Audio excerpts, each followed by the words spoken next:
ஆண்டவராகிய இயேசு கிறிஸ்து நாமத்தினாலே மறுபடியும் உங்களை சந்திப்பதில் மிகுந்த மகிழ்ச்சி. இன்னைக்கு ஒரு தலைப்பில் கர்த்தருடைய வார்த்தை நாம் கேட்போம். உங்களை யார் அப்படின்னு மக்கள் சொல்றாங்க. இன்னைக்கு நம்மளை குறித்து நீங்க எல்லாம் யாருங்க அப்படின்னு மக்கள் சொல்றாங்க.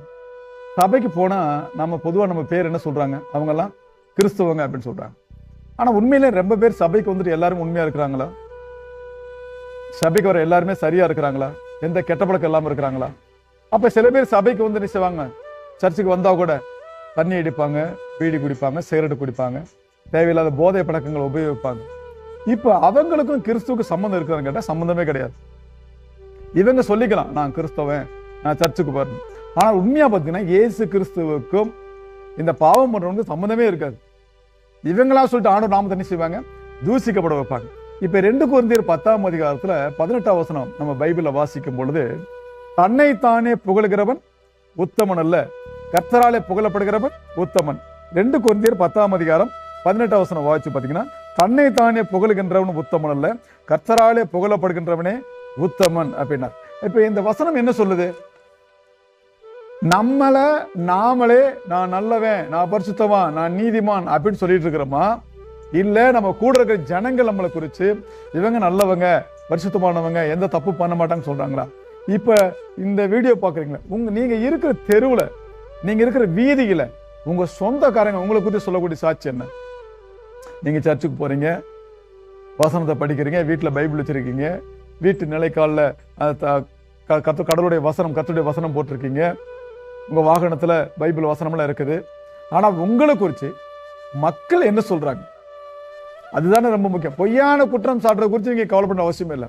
ஆனா உண்மையான குற்றமா இருந்தா நாம் மனம் திரும்ப வேண்டிய சூழ்நிலையில் நாம் இருக்கிறோம். நல்ல கவனமா கேளுங்க. தன்னைத்தானே புகழுகிறவன் உத்தமன் அல்ல, கர்த்தராலே புகழப்படுகிறவனே உத்தமன் வேதம் சொல்லப்பட்டிருக்கு. இப்ப மத்தேயு 16ஆம் அதிகாரத்துல ஆண்டவர் இயேசு கிறிஸ்து பாருங்க ஒரு விஷயத்தை செய்யறார். மத்தேயு 16ஆம் அதிகாரத்துல 13 16 வரைக்கும், மத்தேயு 16ஆம் அதிகாரத்துல 13-16 வரைக்கும் ஆண்டவர் இயேசு கிறிஸ்துவுக்கும் சீசர்களுக்கும் ஒரு சம்பாஷணை நடக்கிறது. அந்த சம்பாஷணை என்ன செய்யுதுன்னா, ஆண்டவர் கேட்கிறாரு, என்ன குறிச்சு மக்கள் என்ன சொல்றாங்க அப்படின்னு கேட்கிறாரு. ஒவ்வொரு சீசனும் ஒவ்வொரு மாதிரி சொல்றாங்க. ஆண்டவரே நீங்க எலியாவின் ஆவின்னு சொல்றாங்க, சில பேர் தீர்க்க தரிசனம் சொல்றாங்க, நீங்க வந்து பெரிய என்ன சொல்ற பெரிய போதகர் சொல்றாங்க.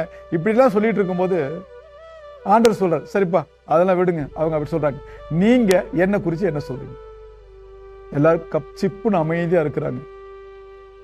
பேதுரு சொல்றான், நீர் ஜீவனுள்ள தேவனுடைய குமாரனாகிய கிறிஸ்து அப்படின்னா. அப்பதான் ஆண்டவர் சொல்றாரு, இதை நீ சுயமா பேசல, பிதாவாகிய தேவன் உன்னை கொண்டு வெளிப்படுத்தினார் ஆண்டவர் சொன்னார். அப்ப நல்ல கவனமா கேளுங்க, பிதாவாகிய தேவன் உன்னை கொண்டு வெளிப்படுத்தினார் என்று ஆண்டவர் சொன்னார். நம்மளை குறித்து மற்றவங்க என்ன சாட்சி சொல்றாங்கன்றது ரொம்ப ரொம்ப ரொம்ப முக்கியம். கிறிஸ்துக்குள்ள வந்ததுக்கு முன்னாடி உங்கள் ஒவ்வொரு நடையும் உடையும் கண்காணிக்கப்படும். எப்படி கேமரா ஒரு வீதியில் இருக்கும் ஒரு கேமரா எப்படி உங்களை வந்து என்ன ட்ரெஸ் போட்டிருக்கீங்க அப்படின்னு பதிவாகுதோ, ஒரு நீங்க சர்ச்சுக்கு போறீங்கன்னா உங்களை சர்ச்சுக்கு போகாத மக்கள் நோட் பண்ணுவாங்க. இது சகஜமான காரியம் தான், அவங்க சாதாரண நோட் பண்ணுவாங்க. இப்ப சர்ச்சுக்கு போகாத ஒருத்தன் பாத்தீங்கன்னா நடு வீதியிலையோ முச்சந்தில உட்காந்து பீடி குடிச்சிட்டு இருப்பான், ஒரு தண்ணி அடிச்சிட்டு இருப்பான், இல்லை கெட்ட வார்த்தை பேசுவான், ஒரு அசிங்கமா நடந்துக்குவான். அவனை குறித்து யாரும் என்ன செய்ய மாட்டாங்க, கவலைப்பட மாட்டாங்க. ஆனா நீங்க சபைக்கு போயிட்டு நீங்க சர்ச்சுக்கு போறீங்க எல்லாரும் தெரிஞ்சும் அதுக்கப்புறம் நீங்க வந்து ஏதோ சின்ன தப்பு பண்றீங்கன்னா அவங்க முதலாவது உங்களை மாத்திரம் சொல்ல மாட்டாங்க, நீங்க போற சபையை குறித்து தப்பா பேசுவாங்க, சபை போதை குறித்து தப்பா பேசுவாங்க, ஆண்டவராக இயேசு கிறிஸ்து குறித்து தவறா பேசுவாங்க.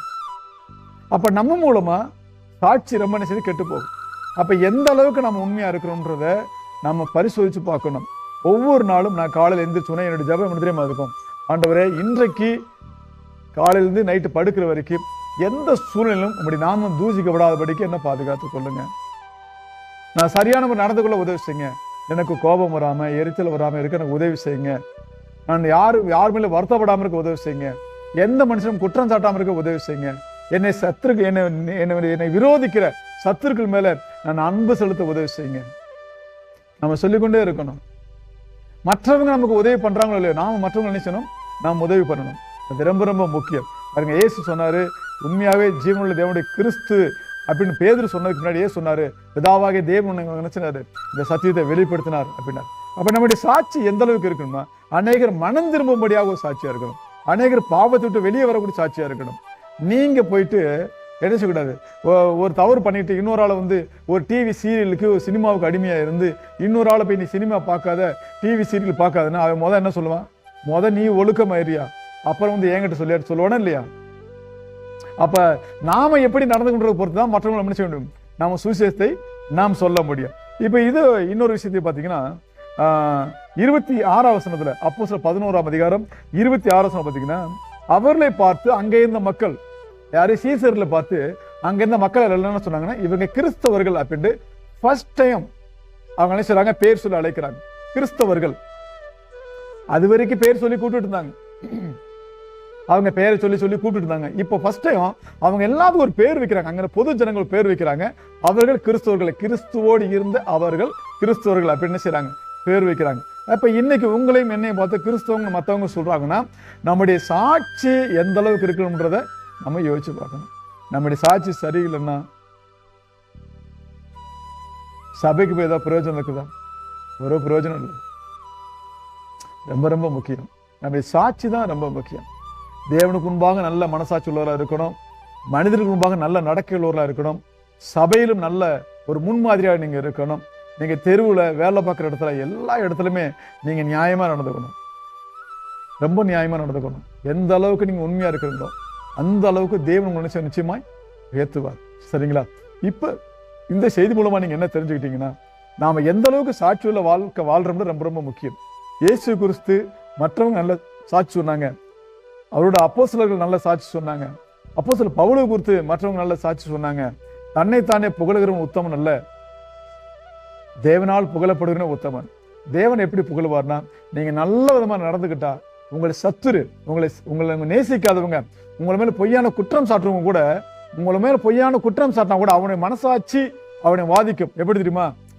உண்மையிலே அந்த மனுஷன் மேல நம்ம பொய்யா தாயா குற்றம் சாட்டணும், அவர் அப்படிப்பட்டவர் இல்லை, அவர் எந்த பிரச்சனையும் பண்ணல, அவர் பாட்டுக்கு அமைதியா இருக்காரு, நாம தான் தப்பு பண்ணோம்னு அவர் மனசாட்சி அவனுக்கு கூட பேசும்.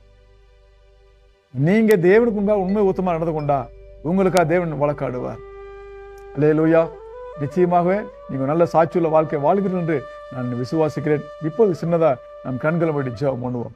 பரிசுத்தமுள்ள பிதாவே, இந்த செய்தியை கேட்ட ஒவ்வொருத்தரையும் ஒரு சமூகத்தில் ஒப்புக் கொடுக்கிறேன். ஆண்டவரே, நல்ல சாட்சியுள்ள வாழ்க்கை வாழ உதவி செய்யுங்க. தன்னைத்தானே புகழுகிறவன் உத்தமன் அல்ல, கர்த்தராலே புகழப்படுகிறவனே உத்தமன் என்று சொல்லப்பட்ட வசனத்தின்படி ஆண்டவரே, உம்மாலே எங்களுக்கு புகழ்ச்சி வரும்படியாக எப்போதும் எங்கள் கண்களுக்கு முன்பாக உண்மை நாங்கள் நிறுத்திக் கொள்ளும்படியாக உதவி செய்யுங்கப்பா. இந்த வீடியோவை பார்க்குற ஒவ்வொருத்தரையும் கர்த்தர் ஆசீர்வதிப்பீராக.